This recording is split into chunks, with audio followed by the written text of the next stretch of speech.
मार्गस्य नेतारं भेतारं कर्मभूभृतां ज्ञातारं विश्वतत्त्वानां वन्दे तद्गुणलब्धये।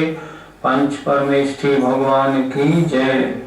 संत शिरोमणि आचार्य विद्यासागर जी महाराज की जय। द्वंद्व तत्व का प्रसंग चल रहा है। तत्वार्थ सूत्र अध्याय 8। अभी तक प्रकृति बंध की चर्चा हो रही थी और उसमें 6 कर्मों की प्रकृतियों का वर्णन हो गया कि उनका कितनी प्रकृतियां अर्थात उनके कितने स्वभाव हैं, उनकी चर्चा हुई।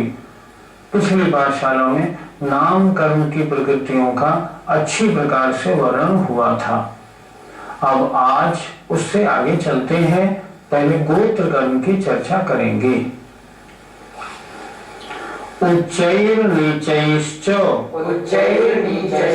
बोलिए गोत्र कर्म के 2 भेद हैं, उच्च गोत्र और नीच गोत्र। उच्च गोत्र कर्म क्या है? जिस कर्म के उदय से लोकमान्य कुल में जन्म हो, अर्थात जिसको लोग उच्च माने। वर्तमान में ब्राह्मण, क्षत्रिय और वैश्य जो हैं, इनको उच्च गोत्री माना जाता है। नीच गोत्र क्या कर्म होता है? जिस कर्म के उदय से लोक निंद कुल में जन्म हो, जिसको सभी लोग नीचा मानते हो, ऐसे कुल में जन्म होना, लोक निंद कुल में जन्म होना नीच गोत्र कर्म के उदय से होता है। सूत्र के अंदर जो क्या बताया है, इसका क्या अर्थ है? गोत्र कर्म 2 तरह से होता है, एक तो जन्म के अनुसार, एक कर्म के अनुसार। जन्म के अनुसार तो उच्च गोत्र का मतलब उच्च कुल में जन्म मिलना, नीच गोत्र नीच कुल में जन्म मिलना। लेकिन चा का मतलब यह है गोत्र के अन्य भी भेद होते हैं। धवलाकार ने गोत्र कर्म के 6 भेद और लिखे। कौन कौन से हैं? पहला भेद है उच्च उच्च, उच्च कुल में पैदा हो और काम भी ऊंचा करे। दूसरा भेद है उच्च, उच्च कुल में पैदा हो और काम ठीक करे। तीसरा भेद है उच्च नीच, उच्च कुल में पैदा हो, लोकमान्य कुल में पैदा हो और नीच कार्य करे। चौथा है नीच उच्च, नीच कुल में पैदा तो हो पर उच्च कार्य करे। 5वां है नीच, अर्थात नीच कुल में पैदा है और काम भी उसका नीच ही है। और एक छठा भेद है नीच नीच, अर्थात नीच कुल में पैदा और नीच कार्यों को करने वाला। ये 6 भेद जो हुए, ये कर्म के हिसाब से हुए। और उच्च गोत्र नीच गोत्र जो कर्म है वे जन्म के हिसाब से। जन्म उच्च गोत्र में होगा तो उच्च गोत्र कर्म के उदय से ही होगा, चाहे बाद में उसके कर्म खराब हो जाए, ऐसा समझना चाहिए। जी, गोत्र कर्म की चर्चा भविष्य में समझ बांटने में आ जाती है, हम समझ सकते हैं, पर अन्य 3 नदियों में इसे कैसे समझें, ये बताइए। जितने नारकी हैं सबके नीच गोत्र का उदय है। जितने त्रियंश हैं, चाहे भोग भूमियां क्यों नहीं हो, सबके नीच गोत्र का उदय है। लेकिन आचार्यों ने लिखा है जो त्रियंश व्रतों को धारण कर लें और उनका पंचम भूम स्थान हो जाता है, उनमें से कदाचित कुछ का उनमें से नीच गोत्र उच्च गोत्र में बदल जाता है। बाकी त्रियंशों में अमूमन नीच गोत्र ही होता है। मनुष्यों में नीच गोत्र भी है, उच्च गोत्र भी है। अच्छा, जो भोग भूमियां जीव हैं सारे उच्च गोत्री होते हैं। जो मृत खंडों में रहने वाले हैं उनके नीच गोत्र का उदय रहता है। और जितने भी देव हैं, चाहे जंतर हो, चाहे भूत हो या पिशाच हो, सबके उच्च गोत्र का उदय मानना चाहिए।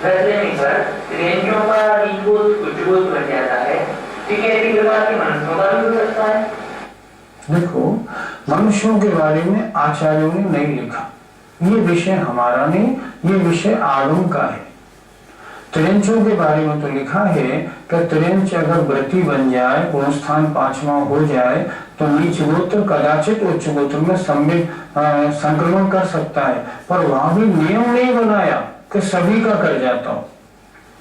अब जैसे मान लो मनुष्य है, अब मनुष्य मलिच खंड में रहने वाला है, तो आचार्यों ने लिखा है अगर मलिच खंड में है तो नीच गोत्री है, लेकिन मलिच खंड से अगर मान लो चक्रवर्ती के विवाह रानी आदि के साथ वो यहाँ आ जाता है आर्य खंड में, तो उसका नीच गोत्र उच्च गोत्र में हो जाता है। पर व्रत लेने के कारण हो जाता हो ऐसा किसी भी आगम में लिखा हुआ नहीं मिलता। गोत्र कर्म की चर्चा हो गई। अगला सूत्र में अब अंतराय कर्म के कितने स्वभाव या भेद हैं उनकी चर्चा देखते हैं। दान लाभ भोगोपभोग वीर्याणाम, दान लाभ भोगोपभोग वीर्याणाम, बोलिए दान लाभ भोगोपभोग वीर्याणाम। अंतराय कर्म के 5 भेद हैं। अंतराय कर्म क्या है? जिस कर्म के उदय से इन कार्यों में दान लाभ भोग आदि में अंतराय माने विघ्न पड़ता हो, उसे कहते हैं अंतराय कर्म। जैसे दानांतराय, पैसा है पर दान देने की शक्ति का अभाव है, क्यों? दानांतराय का उदय है। लाभ, लाभ प्राप्त हो सकता है परंतु शक्ति नहीं है। किसी ने कहा अगर आप यहाँ दुकान खोल लें तो आपकी दुकान मेडिसिन की खूब चलेगी, लेकिन अगर मैंने खोल ली और ना चली तो ऐसा विचार क्यों आता है? ऐसा विचार आता है लाभांतराय का उदय होने के कारण, ये लाभ में विघ्न डालता है। इसी तरह भोग में और उपभोग में विघ्न डालने वाला कर्म भोगांतराय और उपभोगांतराय है। और शक्ति के कार्यों में जो विघ्न डाले, जैसे किसी ने कहा 3 दिन का उपवास कर लो, नहीं भैया हमारी हिम्मत नहीं है। हिम्मत नहीं है का कारण क्या है? वीर्यांतराय कर्म का उदय है। शरीर में शक्ति होते हुए भी उतनी हिम्मत का ना होना। तो ये अंतराय कर्म के 5 भेद हैं और इसका कार्य है दान लाभ भोग उपभोग और शक्ति के कार्यों में विघ्न डालना।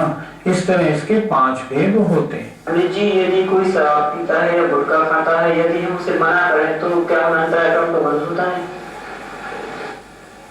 आपकी नियत क्या है? आपकी नियत है कि ये शराब से होने वाला नुकसान इसको नहीं हो, नहीं इसका सारा शरीर खोखला हो जाएगा। आप गुटखे के लिए मना क्यों कर रहे हैं? ये गुटखा खाना छोड़ दे, नहीं तो इसको कैंसर हो जाएगा। तो आप उसके काम में विघ्न नहीं डाल रहे, आप तो उसके गलत कार्य को छुड़ाना चाह रहे हैं ताकि वो निरोग रहे, स्वस्थ रहे। मैंने आचार्य को एक बार यही प्रश्न पूछा था, किसी की गलत आदत छुड़ाएं तो अंतराय का बंद होगा या नहीं? आचार्य ने उत्तर दिया था नहीं, साता वेदनी का बंद होगा, क्योंकि आप चाहते हैं वो सुखी रहे। इसलिए ऐसे कार्य करने पर कभी भी असाता वेदनी का बंद नहीं, अंतराय का बंद नहीं होगा। जी भोग और उपभोग में क्या अंतर है? जो एक बार भोगने में आए उसे भोग कहते हैं, जो बार बार भोगने में आए उसे उपभोग कहते हैं। अब भोग वस्तुओं का भोग नहीं करना, अपनी हिम्मत उस रूप नहीं होना, भोगांतराय का उदय। बार बार भोगने की वस्तुओं में, उपभोग की वस्तुओं में उनको भोगने की शक्ति नहीं होना, ये उपभोगांतराय का उदय।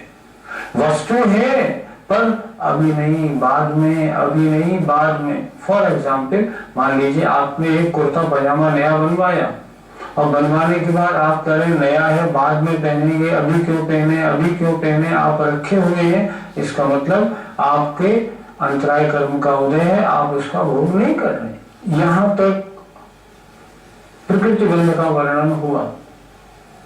बंध के 4 भेद थे, प्रकृति बंध, स्थिति बंध, अनुभव या अनुभाग बंध और प्रदेश बंध। अभी तक कर्मों का क्या स्वभाव है, इनका क्या कार्य है, उसकी चर्चा हमने की। अब आगे स्थिति बंध की चर्चा प्रारंभ होती है। उसमें यह बताया जाएगा कि कोई कर्म हम बांधते हैं तो अधिक से अधिक कितने समय तक और कम से कम कितने समय तक की उसकी स्थिति होती है।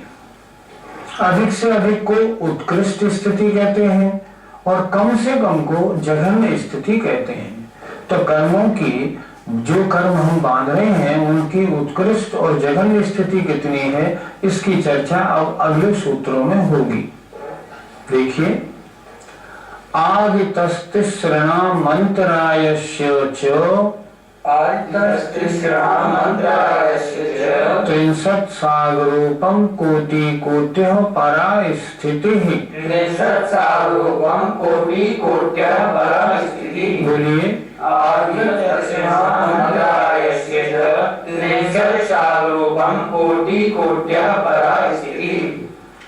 देखें जरा सूत्र को। आदितस तिस्रणाम, आदितस आदि के, तिस्रणाम तीन कर्मों की, और अंतरायस्य च और अंतराय कर्म की। आदि के तीन, ज्ञानावरण, दर्शनावरण और वेदनी, और अंतराय, इन चार कर्मों की। त्रिंशत माने 30, कोड़ी कोड़ा कोड़ी सागर, परा माने उत्कृष्ट स्थिति है। ध्यान से देखें, आदितस्तिस्रणाम आदि के तीन कर्मों की, और अंतरायस्य च और अंतराय कर्म की। परा माने उत्कृष्ट, स्थिति कितनी है, 63 सागरोपम कोटि कोट्यः, 30 कोड़ा कोड़ी सागरोपम है। अर्थात ये चार कर्म अगर कोई अधिक से अधिक कषाय के साथ बांधेगा तो 30 कोड़ा कोड़ी सागर तक की स्थिति का बंध हो सकता है।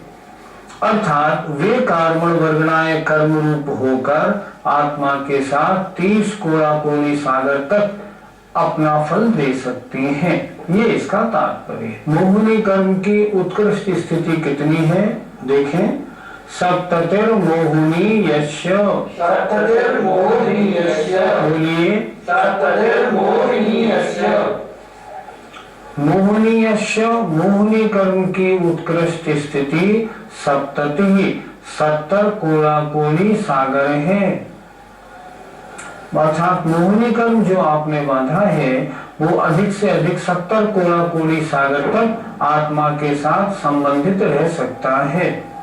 सूत्र का अर्थ देखें, सप्ततिर मोहिनीयस्य, हम परा स्थिति ऊपर से लगा लें और कोड़ा कोड़ी सागर भी ऊपर से लगा लें।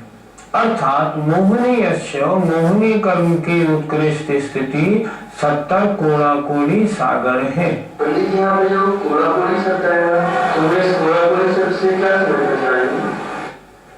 कोड़ा कोड़ी का मतलब होता है करोड़ गुणित करोड़। 1 करोड़ को 1 करोड़ से अगर हम गुणा करें तो बनता है कोड़ा कोड़ी। और सागर भी तो आया है। सागर का मतलब होता है असंख्यात वर्ष का एक सागर होता है।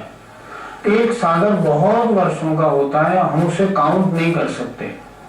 और इनमें मोहिनी कर्म की उत्कृष्ट स्थिति 70 गुणित सागर गुणित 1 करोड़ गुणित 1 करोड़, इतने सागर प्रमाण एक कर्म अगर बन जाए तो पीछा नहीं छोड़ता।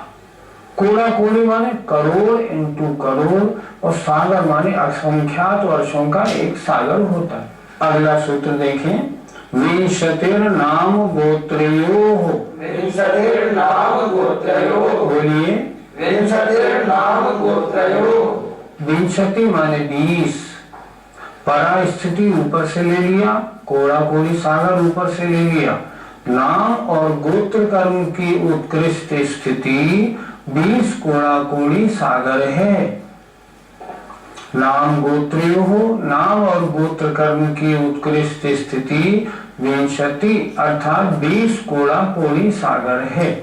आयु कर्म की उत्कृष्ट स्थिति 63 सागरोपमाण्यायुषः, बोलिए, 63 माने 3, 63 माने 30, 63 सागरोपमाणी आयुषः, आयु कर्म की उत्कृष्ट स्थिति 33 सागर प्रमाण है। स्थिति के बारे में एक बात और समझ लेनी चाहिए कि जैसे मान लो मोहिनी कर्म की उत्कृष्ट स्थिति आचार्यों ने 70 कोड़ा कोड़ी सागर लिखाई, सामान्य से बता दी, मैक्सिमम जो मिथ्यात्व की होती है। लेकिन चारित्र मोहिनी की उत्कृष्ट स्थिति अगर है तो 40 कोड़ा कोड़ी है, और उसमें भी और जो कषाय लो कषाय आदि हैं उन सबकी स्थिति अलग अलग शास्त्रों में लिखी है।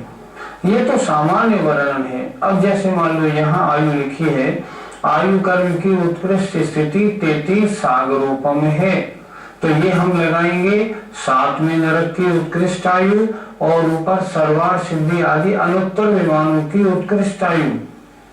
तिरंच और मनुष्यों की उत्कृष्ट आयु 3 पल्ले है। ऐसे इसको लगाना पड़ेगा, ये नहीं कि इसको हम सब में लगा दें। जो आयु मानी जाती है क्या वह गड़बड़ नहीं करती या उनमें कोई परिवर्तन नहीं आता है? क्यों? ऐसी कोई बात नहीं। जैसे श्रमित महाराज ने आयु बांधी थी 33 सागर की नरक की, बाद में घट के 84,000 वर्ष हुई कि नहीं हुई? इसका मतलब ये है बांधी हुई आयु घट भी जाती है, लेकिन इसका एक नियम है, अर्थात जो आयु आपने बांधी है अगर वो आयु ऊपर बढ़ाई जाएगी ना तो आयु के अपकर्ष काल में ही संभव है, लेकिन आयु का घटना कभी भी हो सकता है। जैसे आयु का बंध हम मनुष्यों के कैसे होता है, 8 अपकर्ष कालों में होता है। अपकर्ष काल का मतलब जैसे मान लो 81 वर्ष की आयु है तो 2/3 माने 54 वर्ष निकल जाने पर जब 55वां वर्ष लगेगा तो उसके पहले अंतर मुहूर्त में आयु बंध के योग्य परिणाम होंगे तो आयु बंधेगी, नहीं तो नहीं। इस तरह आप 8 बार करें, 2/3 2/3 2/3 निकालते चलिए, और 8 अपकर्ष कालों में नहीं बंधी तो आवली का संख्यात्मक भाग जिसे आचार्य कहते हैं असंक्षेपार्धा काल, उतना काल शेष रहने पर आयु जरूर बंधेगी। कोई भी आत्मा पहले शरीर को बिना आयु बांधे कभी छोड़ती नहीं। आयु बंद हो जाएगा तभी वो आत्मा पहले शरीर को छोड़ेगी। इसलिए एक बार की बंधी हुई आयु, अब जैसे 8 अपकर्ष काल हुए, पहली बार बांधी 1 सागर स्वर्ग की, दूसरी बार बांधी हमने मान लो 5 सागर, तो वो 1 सागर बढ़ के 5 सागर हो जाएगी। लेकिन बढ़ना कब होगा आयु का? अपकर्ष काल में होगा। घटना कब होगा? कभी भी परिणामों के परिवर्तन से घट कभी भी सकती है, इसलिए आयु का घटना बढ़ना होता है। लेकिन जो आयु हम इस समय भोग रहे हैं ना, ये बढ़ाई नहीं जा सकती, इसका अकाल मरण तो होता है, बढ़ना नहीं होता, ये समझना चाहिए। उत्कृष्ट स्थिति की चर्चा पूरी हो गई। अब जघन्य स्थिति बंध कितना होता है वो देखते हैं। अपरा द्वादश मुहूर्ता वेदनीयस्य, अपरा द्वादश मुहूर्ता वेदनीयस्य, बोलिए अपरा द्वादश मुहूर्ता वेदनीयस्य। परा माने तो था उत्कृष्ट और अपरा माने होता है जघन्य। अपरा जघन्य स्थिति, द्वादश माने 12, मुहूर्ता मुहूर्त प्रमाण है, वेदनीयस्य वेदनीय कर्म की, अर्थात वेदनीय कर्म की जघन्य स्थिति 12 मुहूर्त प्रमाण है। कोई भी जीव वेदनीय कर्म बांधेगा ना तो इससे कम स्थिति वाला नहीं बांधेगा। ये चर्चा कहाँ तक है? 10वें गुण स्थान तक है, उसके आगे नहीं। जो कषाय रहित जीव है उनकी बात नहीं हो रही। तो यहाँ क्या कहा इन्होंने?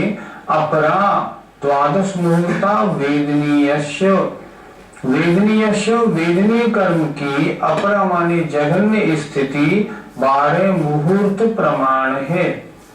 एक मुहूर्त माने 48 मिनट, 48 में 12 का गुणा कर लीजिए, इतने समय प्रमाण अगर वेदनीय कर्म जघन्य से जघन्य बंधेगा तो उसकी स्थिति इतनी बंधेगी। जी, वेदनीय कर्म की जघन्य स्थिति 12 मुहूर्त कौन चीज बांधते हैं? जो जीव 10वें गुण स्थान में मुनि महाराज होते हैं और जिन्होंने छपक श्रेणी मारी होती है, ऐसे जीवों के जो वेदनी कर्म का बंध 10वें गुण स्थान के अंतिम समय में होता है वह 12 मूर्त प्रमाण होता है, क्योंकि वहां कषाय सबसे सूक्ष्म रह जाती है। अब इसी 10वें गुण स्थान में अगर हम उपसम श्रेणी की बात देखें तो 10वें गुण स्थान में है, उपसम श्रेणी वाले हैं, लेकिन उनके परिणामों में उतनी विशुद्धि नहीं, तो उनके कितना बंध होगा? जघन्य बंध। और 10वें गुण स्थान के अंतिम समय में जघन्य बंध होगा इससे दूना। छपक श्रेणी वाले का 12 मुहूर्त, तो उपसम श्रेणी वाले का 24 मुहूर्त है। कहाँ होगा वो? 10वें गुण स्थान के अंतिम समय में। वेदनी कर्म की जघन्य स्थिति 12 मुहूर्त हुई। अब नाम और गोत्र कर्म की जघन्य स्थिति बंध कितना है? अगले सूत्र में कहते हैं आचार्य, नाम गोत्रयो रष्टौ। नाम गोत्रयो रष्टौ। बोलिए, नाम गोत्रयो रष्टौ। अर्थात नाम कर्म और गोत्र कर्म इनका जघन्य स्थिति बंध, अपरा ऊपर से लगाना है। जघन्य स्थिति बंध कितना है? अष्टौ, 8 मुहूर्त है। मुहूर्त माने 48 मिनट। अर्थात नाम कर्म और गोत्र कर्म अगर कोई बांधेगा तो सबसे कम स्थिति बंध कितना होगा? सबसे कम स्थिति बंध होगा 8 मुहूर्त। सूत्र का अर्थ देखें, नाम और गोत्र कर्म का जघन्य स्थिति बंध अष्टौ, 8 मुहूर्त प्रमाण है। इसको भी कौन बांधेंगे? इसको वे मुनि महाराज बांधेंगे जो छपक श्रेणी में 10वें गुण स्थान में हैं, और 10वें गुण स्थान के अंतिम समय में बांधेंगे 8 मुहूर्त। अगर मुनि महाराज उपसम श्रेणी में हैं तो कितनी बंधेगी? इसको दूनी कर दीजिए, 16 मुहूर्त। ये इनका जघन्य स्थिति बंध की चर्चा हो रही है। अब आगे शेष और कर्मों की स्थिति कितनी है इसका सूत्र देखते हैं। देखिए, शेषाणाम अंतर मुहूर्ता। शेषाणाम अंतर मुहूर्ता। बोलिए, शेषाणाम अंतर मुहूर्ता।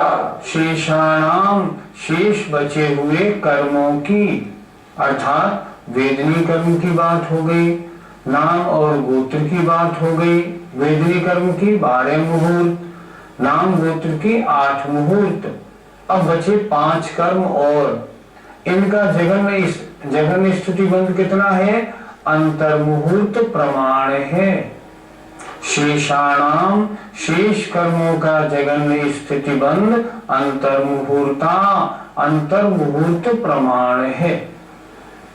अर्थात क्या अर्थ हुआ? 3 कर्मों की जघन्य स्थिति का वर्णन हो गया है।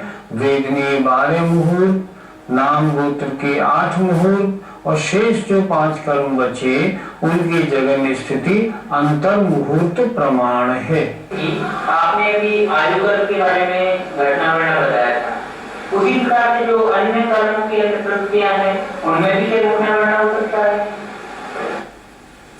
कर्मों की जो दशाएं होती हैं उनमें एक दशा होती है उत्कर्षण और अपकर्षण। कर्मों की 10 दशाएं होती हैं, उनमें अपकर्षण का मतलब होता है स्थिति और अनुभाग का घटना, और उत्कर्षण का मतलब होता है स्थिति और अनुभाग का बढ़ना। जैसे मान लो आपने कोई पूर्ण प्रकृति बांधी है, अगर आपके परिणाम बहुत और अच्छे शुभ होंगे मान लो, तो उसकी स्थिति घटेगी, अनुभाग बढ़ जाएगा। कोई पाप प्रकृति बांधी है, उस पाप प्रकृति में अगर परिणामों में विशुद्धि बढ़ती है तो पाप प्रकृति का स्थिति भी घट जाएगी, अनुभाग भी घट जाएगा। बंधे हुए जो कर्म हैं उन कर्मों का स्थिति अनुभाग का घटना बढ़ना होता है। एक प्रसंग ले लेते हैं छोटा सा। हम पूजा करते हैं तो पूजा करने से क्या होता है? सबसे पहली बात तो जो असाता वेदनी जिसके कारण हमें संसार के दुख मिलते हैं, उस असाता वेदनी का स्थिति अनुभाग घटता है, उसकी तीव्रता घटती है।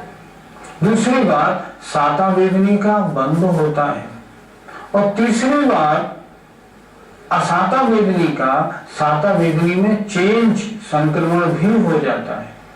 लोग कहते हैं ना, पूजा आदि करने से सांसारिक दुखों का नाश कैसे होता है, ऐसे होता है। उसका जो स्थिति अनुभाव बाधा था, अशुभ कर्मों का स्थिति अनुभाव घटता है पूजा पाठ आदि करने से, घट जाएगा। एक छोटा सा एग्जाम्पल ले लें, जैसे मान लीजिए वाजराज महाराज के कोढ़ हुआ था, उन्होंने एक ही भाव स्तोत्र बनाया। एक ही भाव स्तोत्र बनाने से क्या हुआ, जो असाता वेदनी उनको दुख देने वाली, रोग देने वाली थी ना, उनका स्तोत्र बनाते बनाते असाता वेदनी का साता में संक्रमण हो गया। अब वो स्थिति किसको मिल गई, अब साता वेदनी को मिल गई और महाराज का कोढ़ ठीक हो गया। तो कर्मों का जो उदय आता है ना, वो द्रव्य क्षेत्र काल भव और भाव के अनुसार आता है। इसलिए कर्म का उदय हमें ठीक रखने के लिए हमें चाहिए हम निरंतर अपने परिणामों को अच्छे कार्यों में लगाते रहें, अपना पुरुषार्थ उसी रूप से करें। अगर ऐसा करेंगे, पाप कर्मों की स्थिति अनुभाग घटेगा, पुण्य कर्मों की स्थिति घटेगी, अनुभाग बढ़ेगा, सांसारिक सुखों की प्राप्ति अपने आप होगी। ये जैन धर्म का कर्म सिद्धांत है। आज गोत्र कर्म और अंतराय कर्म की चर्चा हुई।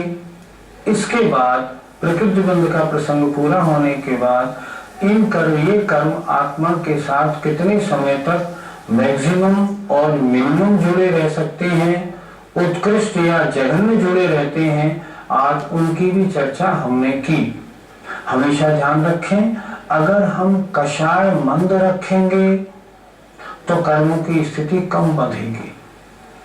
हमें क्या करना है, कर्मों से पीछा छुड़ाना है, तो हम अपने परिणामों की विशुद्धि बढ़ाएं, कषायों को निरंतर मंद रखें, ताकि कर्मों का स्थिति अनुभाग पाप कर्मों का घटे, पुण्य कर्मों का बढ़े।